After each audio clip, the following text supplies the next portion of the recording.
Welcome to my home archives. Where do you store your photographs and memorabilia?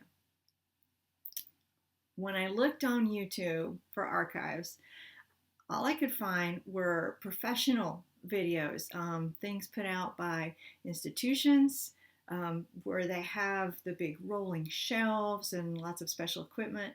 I couldn't find anything about what it's like to have an archives in your home that anybody's put out on video.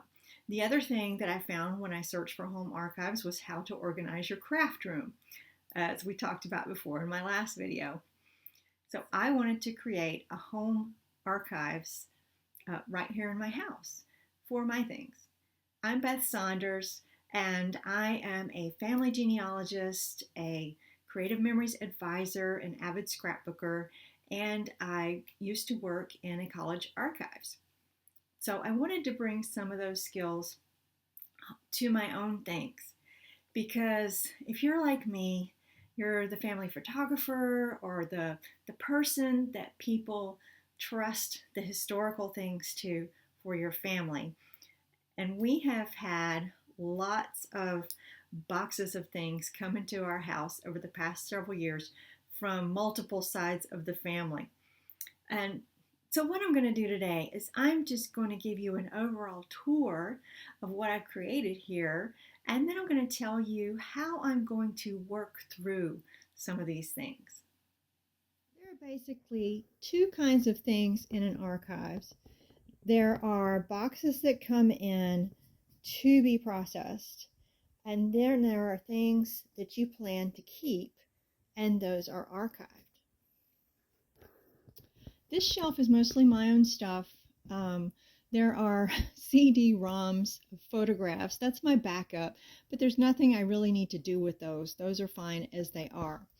There are some files here. I'm a writer and a former journalist, so these are newspaper clippings that I plan to file away.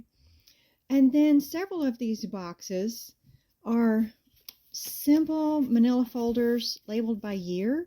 And that's where, for several years, I put memorabilia. So if I pull one out, just grab one here, I have cards.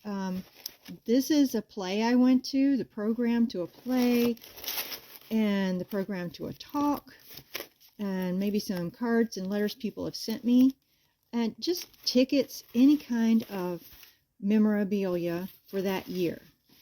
The plan for these is not to keep all of this forever. Some of my older files have newspapers of big events, and those things are now, it's just easier to go to the internet. So I don't need to keep some of those newspapers of big events for those years. But what I do is when I'm working on a scrapbook, I pull out one of these folders and I find the memorabilia that goes with the pictures. And then I plan to toss some of the rest. Here are some more of my yearly folders. And maybe it's a sad memory. There are lots of things that you don't want to scrapbook. You could just keep them in these folders, or you could eventually toss them out, whatever you want to do. The second shelf is for my husband's family, and his parents moved into assisted living a little over a year ago and downsized, so a lot of these things have come to our house. Now, I know these aren't archival boxes, but they're just full of photos, and we don't have to do anything with them right now. Some of these films and videotapes we sent off to get digitized. More photos, and then there are some boxes that we haven't really gone through yet. This shelf is my family, and some of these are filed in power sort boxes. Now, my great grandmother's pictures, I've scanned a lot of those pictures, and they are just going to stay in here in the power sort box. That is their archive. My dad's negatives, let me show you what's in here. One of our older power sort boxes. And my dad was a professional photographer. If you saw my previous video about slides and negatives, I talked a little bit about that. And these are some of his negatives. I've actually scanned quite a few of our side of the family, and when I scan them, I put them in these protective photo sleeves. Oops, this one goes here. He had everything alphabetized. And then the ones I haven't done anything with, and some of them I won't do anything with because they're not our family. They're things that he took as a photographer. This is family, so you can see I've scanned that because it's in its protective sleeve. And some of these are in old sleeves. They're not so great, but they're just experiments or pictures he took around town, or people we don't know. So that's how I'm dealing with this, scanning and then preserving the negatives. This is our current size of power sort box that Creative Memories has, and I have this over on the craft side of the room because I use it all the time. So this has my current pictures. It holds over 1,000 photos, and I have them labeled roughly by month and pull them out when I want to, when I get ready to scrapbook them. This is a box of negatives that were water damaged years ago, and I haven't quite tackled them yet. I'm not sure if I will, but they're here for if I decide to do that as an ambitious project. This box I just found when I started moving things up here to the archive because I was digging all over the house and this box was in the bottom of a closet. So I haven't even looked in here or haven't looked in here for years to see what's in there. Then this is an archival box. I get them from Hollinger Metal Edge, and this is my great-grandfather's Bible. Now, I want to answer a question that one of my viewers had in the comments. I had this lying horizontally like this one, and they said, shouldn't you put your files vertically? Well, that's absolutely right. Let me pull this out.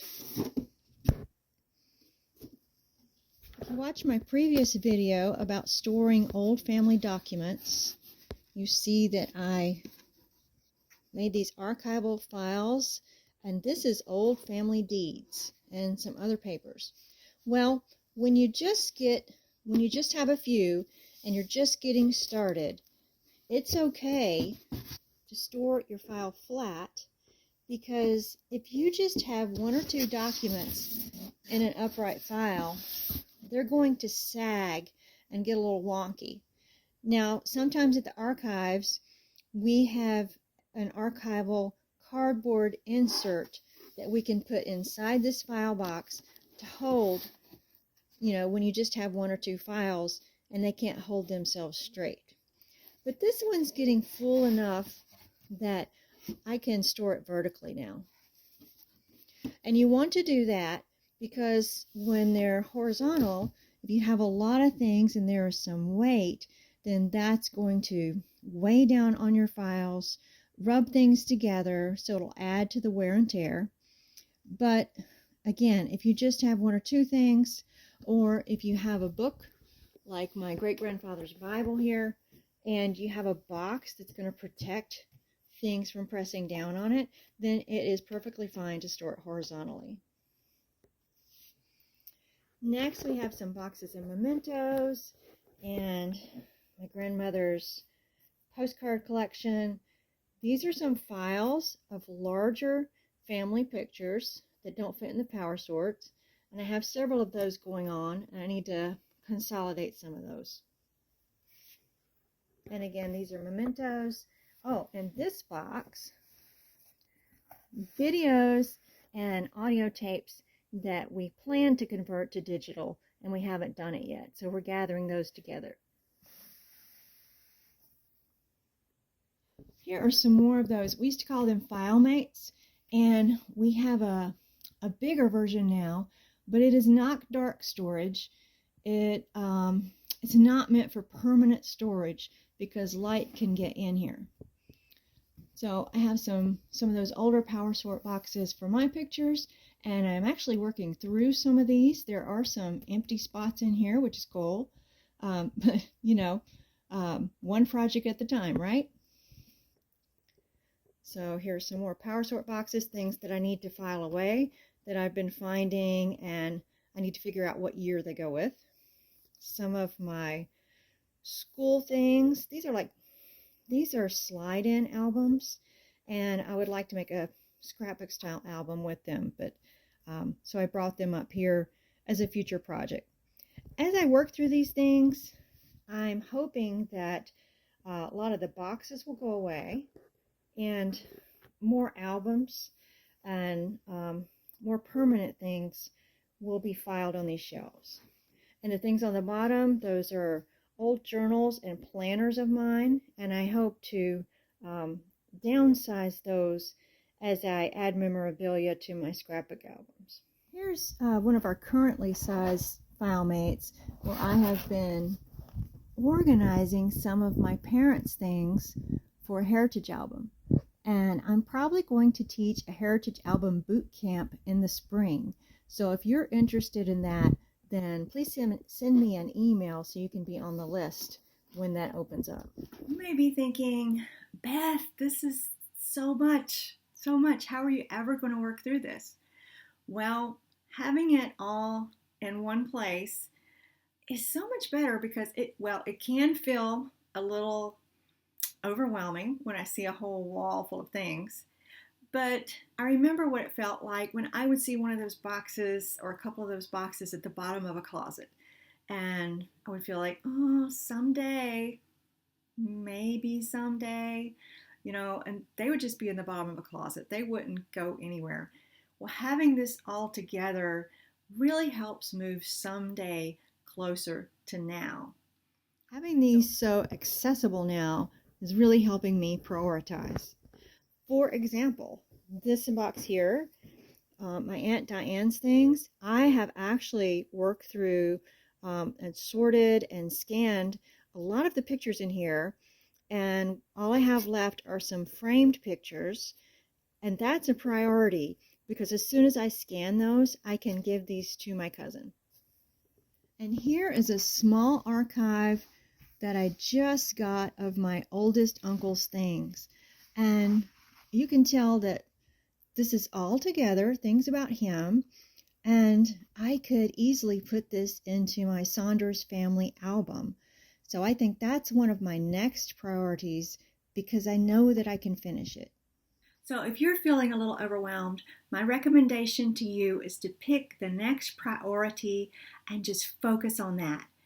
It could be that somebody in your family is having an 80th or 90th birthday and you want to put something together that they can enjoy. Or it could be, as I mentioned in a previous video, there are pictures that have been loaned to me. You definitely want to make that a priority so that you can give them back. However you want to preserve your pictures, share them, enjoy them, just work on that next thing. And if you need some help, sign up for my email list and tell me that you're interested in that Heritage Album Bootcamp that's coming up. Meanwhile, I'll see you here on YouTube and hopefully give you some tips that will be helpful to you. See you next time.